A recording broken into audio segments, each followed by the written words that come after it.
Hello दोस्तों, आज हम जाने वाले हैं पुरंदर फोर्ट।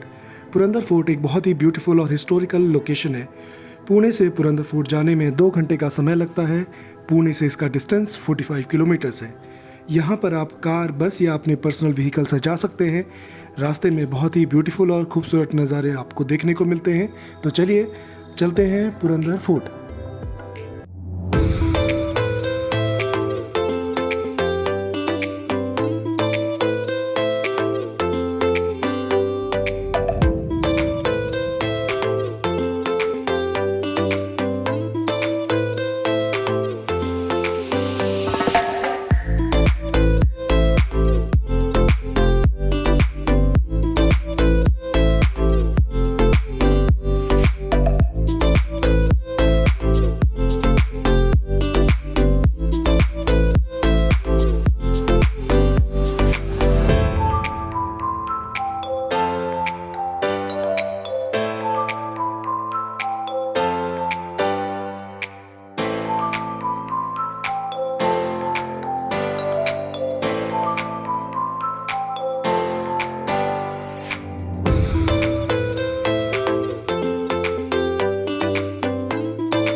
चलिए कुछ इतिहास के बारे में भी जानते हैं। इतिहास में पुरंदर के किले को बहुत ही इम्पोर्टेंट स्थान मिला हुआ है। इस किले का जो निर्माण है वो बहुत साल पहले बनाया हुआ था, मतलब सेंचुरीज पहले। उस समय जो है यादव लोगों का वहाँ पर शासन था।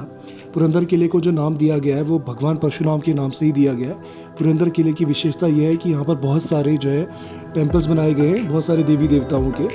और बहुत सारे कम लोगों को मालूम होगा कि जिस समय पुरंदर किले को बनाया गया था तो उस समय जो है उसको बचाने के लिए कि उससे बाहरी हमलों से बचाया जा सके तो बहुत सारे लोगों की उसमें बलि दी गई थी और उन सभी को जो है किले के अंदर ही दफनाया हुआ था।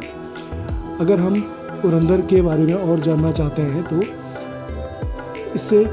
इसका जो कनेक्शन है वो पर्शियन लोगों से है। जब पर्शियन लोगों ने यादवों को अपने युद्ध में हरा दिया था तो उस समय जो है पुरंदर का किला पर्शियंस के कब्जे में चला गया था। ये उन्होंने ऑलमोस्ट सन 1350 में इस किले को फिर उन्होंने बनवाया। सन 1646 में जब छत्रपति शिवाजी महाराज बहुत छोटे थे तो उन्होंने इस पुरंदर किले पर हमला कर दिया था और इस किले को अपने कब्जे में ले लिया था। और यहीं से ही उन्होंने मराठा जो डायनेस्टी थी उसकी नींव रखी थी। और फिर मिर्जा राजे जैसे ने औरंगजेब की सेना को लीड करते हुए 1665 में पुरंदर किले पर हमला कर दिया था और उसे खुद इस कब्जे में ले लिया था। इस काम में दिलेर खान ने भी जय सिंह की मदद की थी। पुरंदर संधि के मुताबिक छत्रपति शिवाजी महाराज ने पुरंदर किले को मिलाकर कुछ 23 किले जो और 4 लाख सोने की मोहरें औरंगजेब को दी थी। और पुरंदर की जो यहाँ पर जो एग्रीमेंट था उसमें छत्रपति शिवाजी महाराज उस समय उस प्रांत के जो है जागीरदार थे। मगर ये ज़्यादा समय तक ये संधि नहीं टिक सकी और 1670 में छत्रपति शिवाजी महाराज ने फिर से औरंगजेब के खिलाफ हमला कर दिया और इस किले को अपने कब्जे में ले लिया।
दोस्तों बहुत सारी स्टोरीज़ भी इस किले से जुड़ी हुई है।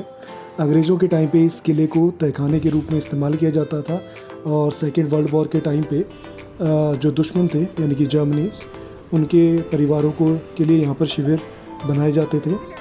और इस किले से जुड़ी एक और कहानी भी है कि इसके अकॉर्डिंगली एक पर्शियन ने एक व्यक्ति को उसका बच्चा और उसकी वाइफ को बोला कि आप यहाँ पर बलिदान दो। उन दोनों को मारने के बाद उस किले के भुर्ज में दफनाया गया। उसके बाद उस जो बंदा है उस व्यक्ति को कम से कम 2 गांव दिए गए।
आसपास के मावल और सह्याद्री रेंज में, जहाँ पे आपने नारायण गांव सुना होगा, नारायणपुर सुना होगा, बालाजी का टेम्पल सुना होगा, प्रति बालाजी, जो on the way to Narayangaon है।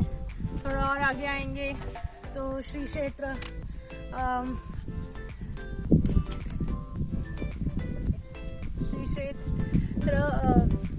दत्त महाराज का मंदिर है। लेकिन बहुत कम लोग जानते हैं ये सारा परिसर पुरंदरगढ़ के परिसर में आता है, जहाँ टॉप पे गढ़ है जो कि संभाजी महाराज का जन्मस्थल भी है। लेकिन यहाँ आपको सिंहगढ़ जैसी भीड़ नहीं नजर आएगी। यहाँ थोड़ा सा दूर पड़ता है, थोड़ा दूर है, शहर से दूर पड़ता है और अभी तक कमर्शियलाइज नहीं हुआ है। And it's a nice place to visit for a short day trip wherein you will be only with your friends, enjoying the time away from the city life and enjoying nature. और अभी जो so है, please do visit. और अभी हम लोग जो है, हम लोगों ने अपनी बाइक छोड़ दी है। बाइक से हम लोग इधर आए थे और यहाँ से ऑलमोस्ट 2 किलोमीटर के डिस्टेंस में पुरंदर फोर्ट है। और पुरंदर फोर्ट पे अभी काम चल रहा है तो इसलिए वो बंद किया हुआ है, लेकिन फिर भी हम लोग वहाँ पर विजिट करने वाले हैं। देखते हैं कैसे जाते हैं। अब आए हैं तो चलो कम से कम जो भी पावन भूमि है उसको छू कर तो निकलते हैं। तो और हमने इधर आने में थोड़ी मेहनत भी की है। थोड़ा सा लेट निकले थे तो 3-4 घंटे के अंदर हम लोग यहाँ पहुँच गए। तो वैसे 1.5 घंटे का रास्ता है, बट हम खाते पीते मौज मनाते पहुँच गए। So it's a nice place, away from the city life, chaos life, slow with the nature. देखते हैं और एंजॉय करते हैं, और आप भी हमारे साथ एंजॉय कीजिए यहाँ का beautiful nature. So do have a look at the nature.